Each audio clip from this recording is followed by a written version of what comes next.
Manifestation des scolaires nigériens devant le Parlement ce samedi. Ils exigent le départ des forces étrangères du territoire du Niger.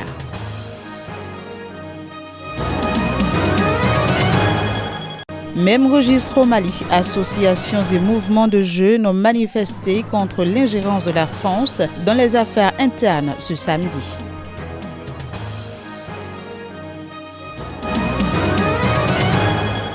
Puis le FMI a présenté son rapport sur les perspectives économiques régionales de l'Afrique subsaharienne. C'était ce vendredi au Bénin.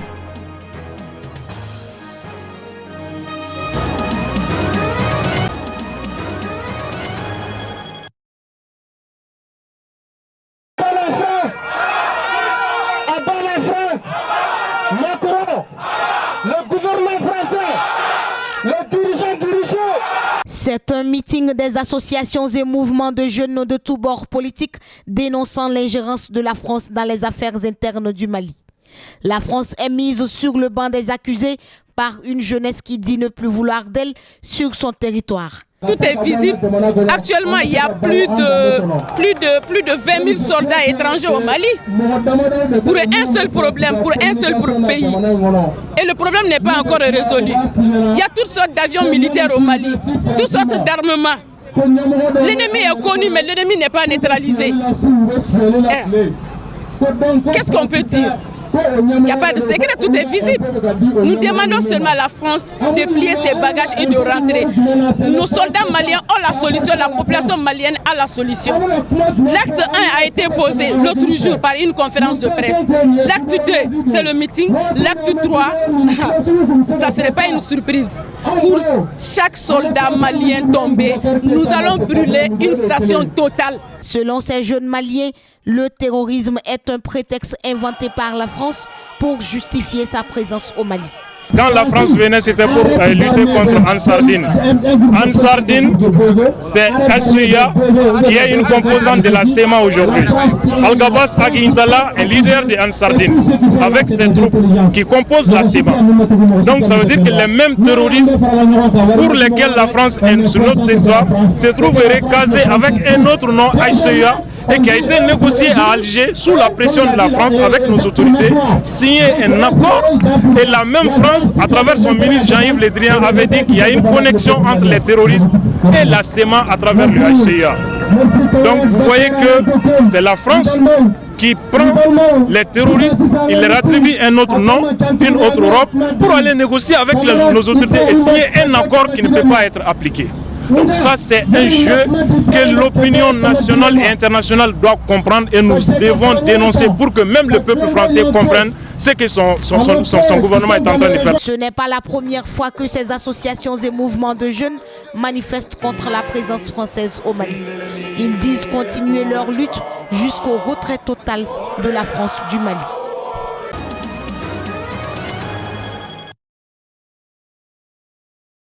Depuis l'embuscade de Tongo Tongo qui a coûté la vie à 28 soldats nigériens à la poursuite d'un groupe de terroristes qui a attaqué la prison de haute sécurité de Kout-Kalé, les Nigériens sont très remontés contre la présence des bases militaires étrangères au Niger. Ils sont nombreux, dont les scolaires nigériens à l'initiative de cette manifestation, qui pensent que l'État du Niger ne donne pas des moyens conséquents aux militaires nigériens pour assurer la sécurité du territoire. Mieux, le Niger a bradé sa souveraineté en sous-traitant avec l'Occident la sécurité du pays à travers l'installation des bases militaires au Niger, dont l'Union des scolaires nigériens exige aujourd'hui le départ. Les bases militaires s'installent abusivement dans notre espace territorial, portant indépendant et souverain depuis le 3 août 1960, et sèment la terreur avec des arsenaux de guerre inimaginables pour tout simplement la quête des intérêts stratégiques néocoloniaux et capitalistes, afin de nous maintenir dans l'éternel recommencement de l'histoire. Nous souhaitons un Niger zéro violence, un Niger zéro instabilité, un Niger zéro terrorisme. À l'USN, nous attendons la matérialisation des CV pour faire de notre pays le tampon du terrorisme. Nous y croyons si tant est que la volonté politique y est. Nous y croyons si tant qu'on laisse à notre armée républicaine sa mission régalienne de défense de la patrie. Car vous conviendrez avec moi qu'aucune nation jalouse de son indépendance, de sa dignité et de sa souveraineté nationale ne saurait accepter de sous-traiter délibérément la sécurité de ses citoyens, même au prix de n'importe quel défi. Les scolaires nigériens ont par ailleurs exigé le retour d'une école publique de qualité afin qu'elle retrouve ses lettres de noblesse. Depuis quelques années, les années scolaires se suivent les unes plus désastreuses que les autres au regard des mauvais résultats des différents examens de fin d'année.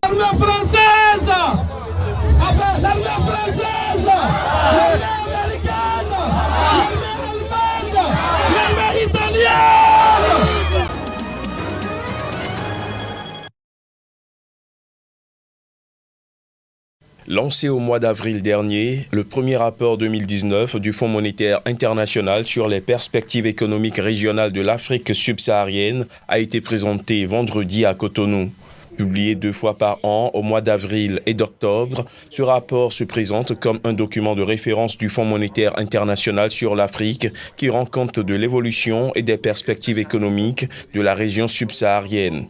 Le document présenté annonce une poursuite de la reprise économique en Afrique subsaharienne dans un contexte de grande incertitude. La croissance économique devrait passer de 3% en 2018 à 3,5% en 2019 avant de se stabiliser à un peu moins de 4% à moyen terme. Ces chiffres qui couvrent toute la région masquent tout de même des différences considérables à la fois en termes de croissance et de perspectives entre les différents pays de la région. Environ la moitié des pays de la région, essentiellement des pays pauvres en ressources naturelles, devraient connaître une croissance d'au moins 5%. Pour tous les autres pays majoritairement riches en ressources naturelles, l'amélioration du niveau de vie sera plus lente. Selon le rapport, les pays de la région ont tous la nécessité d'accroître leur résilience et de générer une croissance plus durable, plus élevée et plus inclusive. Pour relever ces défis, le Fonds monétaire international recommande entre autres d'accroître la résilience des économies au choc en augmentant les recettes, tout en adoptant des politiques visant à stimuler la productivité et l'investissement privé.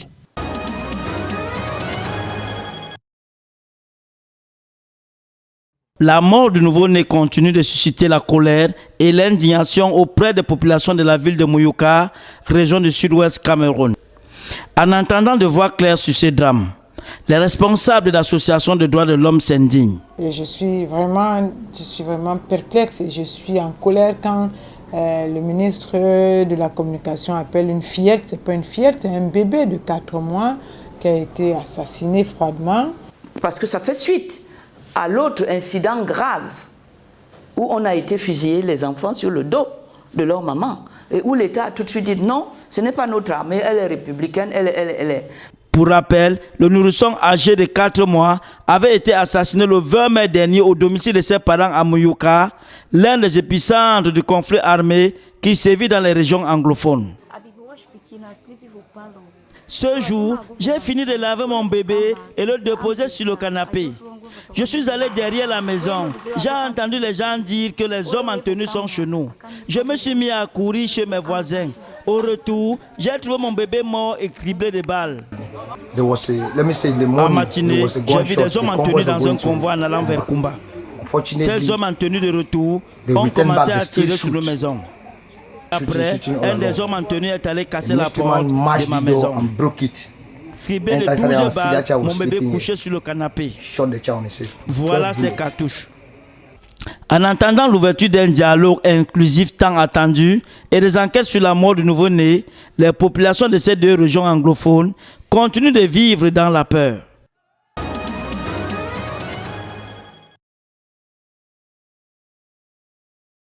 Aujourd'hui, le Sénégal n'est pas prêt pour dépénaliser l'homosexualité parce que tout simplement, l'homosexualité, en tout cas, ne rime pas avec nos valeurs et nos réalités. Donc, vous savez, du point de vue même religieux, aujourd'hui, on ne peut pas se permettre quand même de dépénaliser l'homosexualité. En tout cas, le Forum du justiciable fait partie des gens qui pensent qu'aujourd'hui, le droit doit être tropicalisé.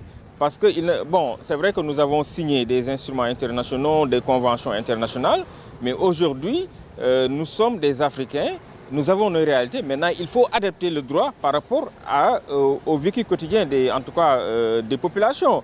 Donc, on ne peut pas accepter aujourd'hui, quand même, de copier des législations qui ne sont pas les nôtres et de les appliquer sans pour autant l'appliquer par rapport à notre réalité. Vous savez, aujourd'hui, le droit sénégalais, c'est du copie conforme du droit français.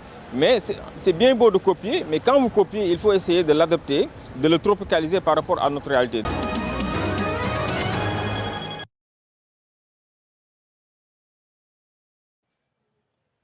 Souvent, les universités publiques en Afrique se vident au profit de celles privées pour plusieurs raisons. Au Togo, Morgane, une jeune étudiante en 2e année de droit, justifie le choix d'une université privée de la place pour sa formation. On fait la théorie et la pratique en même temps. Dans les périodes de stage, on est allé sur le terrain voir ce qui se passe. Tribunal, cabinet d'avocats, comment prendre un dossier et jusqu'à la fin. Je dirais que c'est la particularité d'ISD. Le marché de l'emploi devenant de plus en plus exigeant, la création des instituts supérieurs privés de formation paraît pour bon nombre d'enseignants et chercheurs l'une des solutions de lutte contre le chômage et le sous-emploi. D'abord, vous savez qu'aujourd'hui, sur le marché de l'emploi, il y a beaucoup de contraintes et de difficultés. Et donc, nous sommes partis de l'idée qu'il faille créer une structure, non seulement pour donner une connaissance théorique aux étudiants, mais encore pour leur permettre d'avoir la pratique et pour pouvoir être utilisables tout de suite sur le marché de l'emploi. Quant à la filière de formation, le choix reste encore sous l'influence de plusieurs facteurs, dont entre autres les parents selon les étudiants. J'ai choisi le droit parce que d'abord j'ai été influencée par mon oncle qui est dans le domaine, donc je vois la manière dont il défend ceux qui n'ont pas la possibilité de se défendre eux-mêmes, l'injustice et de donner ce qui revient de droit à ceux qui ont été lésés. L'introduction des licences et masters professionnels dans l'enseignement supérieur public relève progressivement la pente ces dernières années. Les structures d'orientation professionnelle, de placement de stages professionnels et de la promotion de l'auto-entrepreneuriat doivent être créées et appuyées afin de lutter efficacement contre le chômage.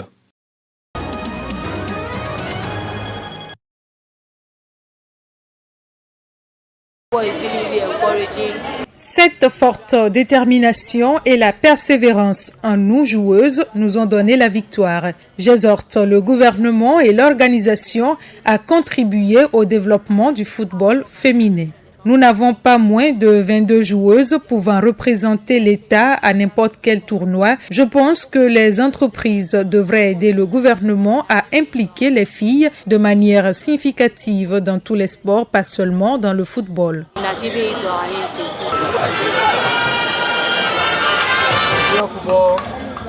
Je suis heureux et je me sens comblé. Suivre ces filles à la base et les nourrir sauvera notre société de nombreux vices. Nous pouvons garder nos enfants de la rue et les engager dans des activités raisonnables. Ce genre de choses sauvera nos filles de ce qui est immoral. C'est le début, nous passerons au niveau suivant. Je peux voir ces filles jouer au football professionnel et représenter l'État de Lagos et le Nigeria dans leur ensemble. L'une d'elles a été invitée dans l'équipe féminine des moins de 20 ans.